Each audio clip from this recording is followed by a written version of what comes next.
podcast mau dibawa kemana ini? Aduh, ya Allah, nyesel. Aduh, remah mau diberi mana ya? Remah katanya tante. Gimana ini ya Allah, ya Allah. Saya juga ikut miris ya teman-teman. Ketika melihat berita-berita seperti ini, saya ikut miris sebenarnya. Kenapa orang-orang Indonesia ini begitu bebal?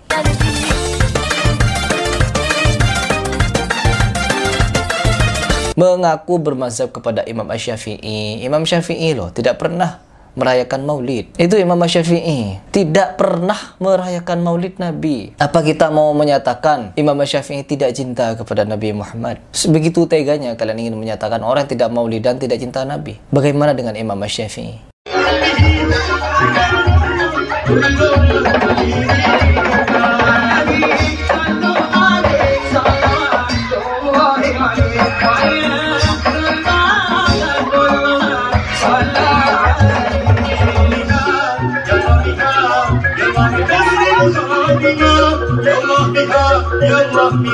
Oh, nggak ngaji ini.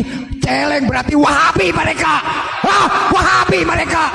Ada beberapa orang warga Indonesia yang merayakan Maulid Nabi di sana, lalu mereka bernasib buruk ya teman-teman. Karena pada saat itu juga mereka langsung diringkus oleh polisi dan tidak tahu katanya mau dibawa kemana. Tapi pada intinya di sini teman-teman, di Arab Saudi itu adalah negara yang ketat di dalam syariat. Kalau di dalam kemaksiatan, ya mungkin di mana-mana pasti ada kemaksiatan. Tidak memilih tempat maksiat itu. Tetapi yang namanya bid'ah, kan bid'ah ini dianggap suatu amalan ya, ibadah bid'ah yang baru mereka buat, dibuat-buat sendirilah begitu, dan dijadikan ritual wajib bagi mereka. Setiap tahun mereka merayakan hal seperti itu. Saya juga merayakan dulu ya, tapi setelah itu saya tidak mau merayakan lagi hal-hal perkara bid'ah, tata cara ibadah yang dibuat-buat ya, selain ajaran Nabi Muhammad. Ya jangankan amalan bid'ah, bikin agama baru pun banyak. Orang bikin agama baru banyak, yang ngaku Nabi banyak, ngaku Imam Mahdi banyak pula. Bahkan yang ngaku-ngaku bisa melihat Dajjal ada teman-teman. Kecuali saya, ada orang bisa melihat Dajjal, maka Al-Quran sudah tidak benar lagi katanya. Ya, nanti kita akan bahas khusus itu ya di video yang lain. Sekarang kita fokus kepada WNI, dan kalau kita melihat dari bahasanya, mereka berbahasa Madura. Berbahasa Madura di tanah Arab,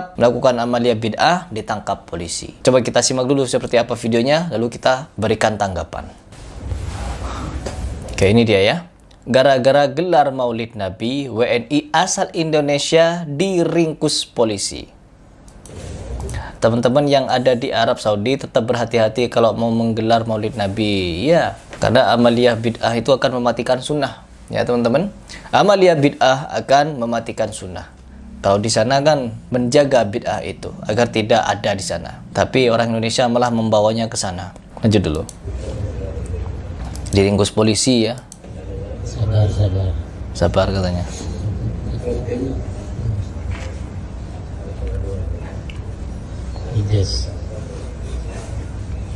Kenapa harus merayakan maulid di situ? Ya Allah, ya Allah. Mengenang Nabi Muhammad, memperingati kelahiran Nabi Muhammad, ya bukan dengan cara hal seperti itu. Saya bukan ingin mengajari, karena saya juga dulu melakukan hal seperti ini. Mengenang Nabi Muhammad yaitu menjalankan syariatnya dengan baik. Karena apa? Kalau memanglah acara maulid itu dibenarkan, kalaulah memang acara maulid itu memperingati hari kelahiran itu dibenarkan, maka Nabi Muhammad pasti setiap tahun akan merayakan juga hal seperti itu. Sebagaimana merayakan Idul Fitri, Idul Adha, hari Jumat, dan lain sebagainya. Tapi kalau kita memang nih benar-benar mau mengikuti tata cara Nabi Muhammad di dalam mengenang atau memperingati hari kelahirannya, yaitu dengan puasa. Puasa Senin Kamis. Itu kan yang dilakukan Nabi Muhammad. Puasa. Bukan dengan cara bikin amaliyah baru teman-teman. Bahkan sampai mendatangkan fadilah-fadilah beragam ya teman-teman. Kalau kata siapa namanya itu, Halimah Al-Aidrus, ketika membaca apa itu ya, Simtu Duror apa ya, membaca itu katanya Nabi Muhammad itu bisa hadir secara yaqadha, dilihat sampai dari orang kafir. Orang Cina kafir bisa melihat katanya. Na'udzubillah. Sampai seperti itu mereka berdusta atas nama Nabi Muhammad. Gak ada takut-takutnya. Dan mereka ini, ya Allah, apa yang kalian cari? Apa yang kalian cari? Cinta Nabi. Jalankan syariatnya dengan baik dan benar. Itu loh. Udah ingus.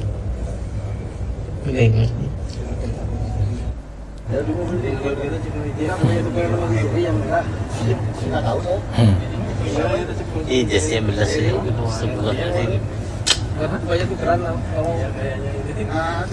Atau guys mau dibawa kemana ini? Aduh, ya Allah, nyesel. Aduh, darmah mau diberi mana ya? Darmah katanya tante. Gimana ini ya Allah, ya Allah. Saya juga ikut miris ya teman-teman. Ketika melihat berita-berita seperti ini, saya ikut miris sebenarnya. Kenapa orang-orang Indonesia ini begitu bebal? Kalau di perkara hal seperti ini mereka tidak mau diingatkan, tidak mau diajak untuk ya beragama dengan cara yang simpel-simpel saja. Jangan membuat perayaan-perayaan yang tidak dicontohkan Nabi, malah kita membuat. Bukan cuma Nabi teman-teman, mengaku bermazhab kepada Imam Asy-Syafi'i. Imam Syafi'i loh tidak pernah merayakan maulid. Itu Imam Asy-Syafi'i tidak pernah merayakan maulid Nabi. Apa kita mau menyatakan Imam Asy-Syafi'i tidak cinta kepada Nabi Muhammad? Begitu teganya kalian ingin menyatakan orang tidak maulid dan tidak cinta Nabi. Bagaimana dengan Imam Asy-Syafi'i? Aduh, mau dibawa kemana ini katanya? Coba kita lanjut dulu baru nanti komentar lagi. Oke, Mau dibawa kemana ini guys? Insyaallah.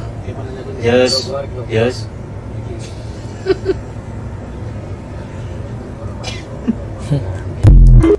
Ya teman-teman, coba kita baca informasinya. Kebiasaan buruk amalan bid'ah yang dilakukan di Indonesia jangan Anda bawa-bawa ke Saudi. Kalau di Indonesia kalian bebas melakukan bid'ah, namun kalau Anda bawa amalan bid'ah maulid ke Madinah tentu akan diusir oleh pemerintahan Saudi. Anda jangan coba-coba masukkan amalan bid'ah ke dalam Madinah, karena amalan bid'ah tidak akan bisa masuk ke dalam Madinah sebagaimana wasiat dari Rasulullah SAW. Dalam hadis diriwayatkan dalam Sahih Muslim disebutkan bahwa siapa saja yang melakukan bid'ah atau menyembunyikan pelaku bid'ah, maka baginya laknat Allah, malaikat, dan manusia seluruhnya. Hadis riwayat Muslim. Jadi begitulah pesan dari Nabi Muhammad SAW. Janganlah kita sekali-sekali membawa amalia bid'ah ke tanah Mekah, Madinah, teman-teman. Karena di situ, di mana kita sebagai seorang Muslim menjaga sunnah.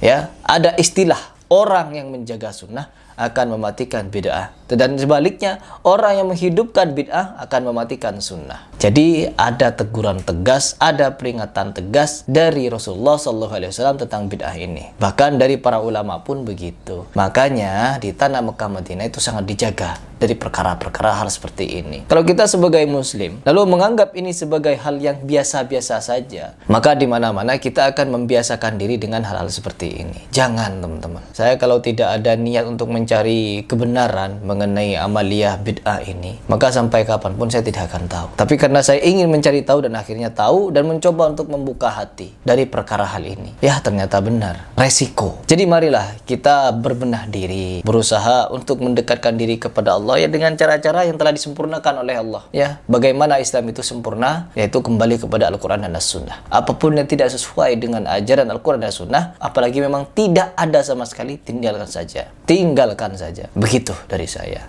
Jadi semoga ke depannya tidak ada lagi ya deportasi-deportasi seperti ini, karena kasihan. Mereka jauh dari Indonesia datang ke sana, merah melakukan amalia bid'ah, ditangkap sama polisi. Na'udzubillah min dzalik. Yang menjadikan Makkah tanah haram siapa?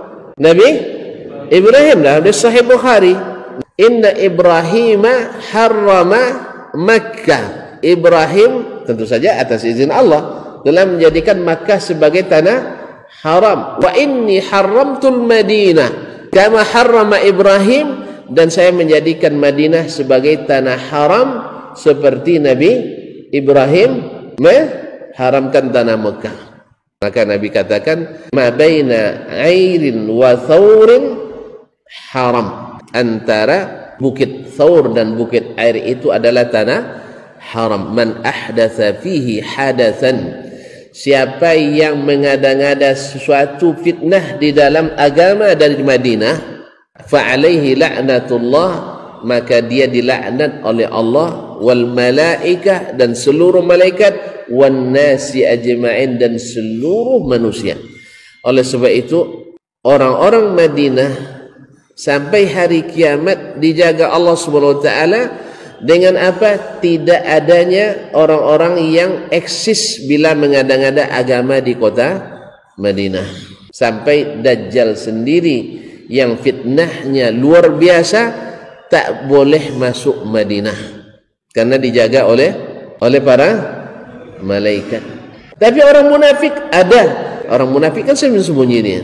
Makanya yang namanya bid'ah, aliran-aliran sesat tidak ada yang eksis di Madinah. Kalau ada yang nak buat-buat, insya Allah dia akan mencair, kata Nabi, seperti cairnya garam dalam air. Adzabahullah kama yazubul milhu fil ma.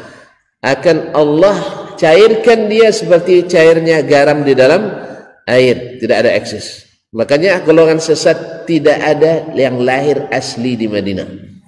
Kalau ada yang nak buat, mesti dia lari dari Madinah karena panas baginya. Al-Madinatu tanfi khubthaha kama yanfil kiru khubthal hadid. Sesungguhnya Madinah mencampakkan, membuang, mengikis kotorannya sebagaimana api tukang besi mengikis kotoran dan karatnya besi. Karena abid itu adalah karat-karat dalam syariat Islam, maka mesti dibersihkan. Dan Madinah alhamdulillah dijaga Allah Subhanahu wa taala berkat doa Nabi alaihi salatu wassalam.